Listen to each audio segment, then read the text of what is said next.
สบายดีทุกคนมันยุงหลายเลยแต่ใครสบายดีพี่น้องปองไปทีเขามาติดตามชมคลิปของเฮาในคลิปนี้พี่น้องเนาะฝนตกพี่น้องเอ้ยตกบ่อยากบ่เช้าเลยฝนบ้านเฮานี่พี่น้องน้ำท่วมพี่น้องบ้านทั้งแขวงขมวนก็ได้เห็นข่าวอยู่เห็นข่าวก็น้ำท่วมน้ำหยังไปจะได้กะเป็นกำลังใจเนาะเป็นกำลังใจให้ทางพี่น้องทางแขวงขมวนแน่พี่น้องทางเมืองพีชเนี่ยได้พี่น้องเมืองพีชแขวงสวรรณเขตนี่ก็ท่วมหลายหรือหลายบางหลายๆบองหลายที่ภาคเหนือเฮาเนาะเจอน้ำท่วมพี่น้อง บ้านเฮาทางฝั่งลาวตอนนี้พี่น้องหลายๆแขวงเนาะเจอภัยน้ำท่วมพี่น้องเนาะเดี๋ยวก็ขอแสดงความเป็นห่วงเป็นใยกับพี่น้องเฮาหลายๆพี่น้องทางอ่าต่างเมืองต่างแขวงให้แหละน้ำท่วมน้ำหยังอะนะพี่น้องเอ้ยที่จะเฮ็ดได้ฮอดฤดูมันฝนตกแท้ตกว่าฝนก็ได้จนบ่หยุดบ่หย่อนเลยน้ำก็ท่วมอะเนาะพี่น้องเนาะเฮ็ดจะได้ว้าพี่น้องนะนี่เบิ่งเท่าก็จะได้เท่ดิพี่น้องที่ทางย่างจากตัวนี้ไปหาหม้องนั้น เพราะมันเปื้อนแห้งทุกคนกันบ่เทก็ได้นี่นะอันนี้เทบอลดีแค่เขาผักมานี่แหละเทมานี่เบอร์หนึ่งก็เทไปครับอ้าวนะนี่เบอร์ตรงกันไปเนาะทางยางในดอกไม้กระทุมันอันนั้นเพื่อนเพื่อนเอ้ยมันยังมันเอินน้ำบวมมันระเบียงงามดอกไม้หักก็ได้ปลูกใช่แล้วนะทุกคนสำหรับหนานดอกไม้ดอกตอกของเฮากระไดพี่น้องเอ้ยอันนี้ก็ต้นมะนาวนี่ทุกคนนะเดินต้นมะนาวกันพี่น้องแต่ว่าหมากมันจะเบิดล่ะ นี่เนาะนี่คือการได้หมากกับพี่น้องเอ้ยเนาะนี่จะหมากน้อยๆมันจะหมากน้อยๆทุกคนหมากใหญ่หมดแล้วมันจะหมากน้อยๆให้ตึงให้พี่น้องเห็นปะเออส่วนทางนี้จะเป็นต้นมะม่วงปลูกไว้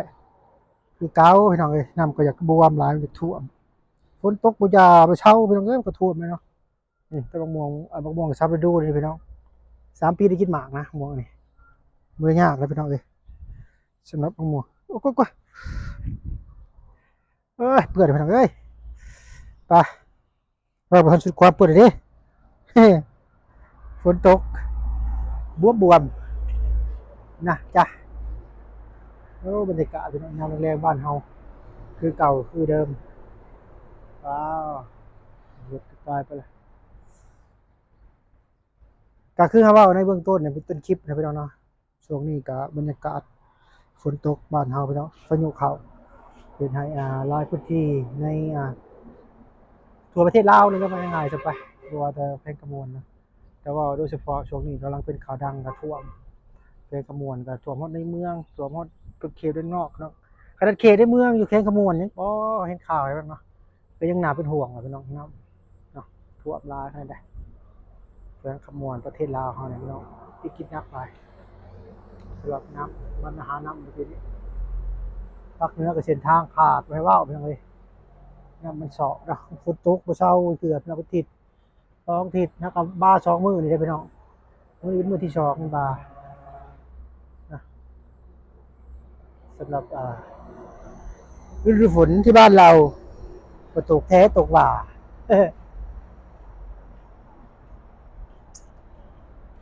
ดื้อง่วงสิได้บักเอาแหล้วหนุ่มมันหล่นนะที่คันนะครับปัดที่ต้นหัวกะปัดง่ายๆซะไปต้นหัวกะปัดมื้ออื่นก็มากแบบออกกลางยางอันนี้ยังเบิ่งนี่อีกพี่น้องนี่ยังเบิ่งนี่อีกนี่มื้อนี้ก็ยังนี่เอาที่เทแต่มันจะกว้างอันนึงตัวนี้เอาขายาวเด้ตัวนี้ยวงตัวนี้ยวงนี่ได้ปึ้งปึ้งปึ้งนี่นะเห็นบ่พี่น้องมันยวงนิดนึงแต่ถ้าบอกยวงความมาทางนี้ขาชันนี่คือเฮา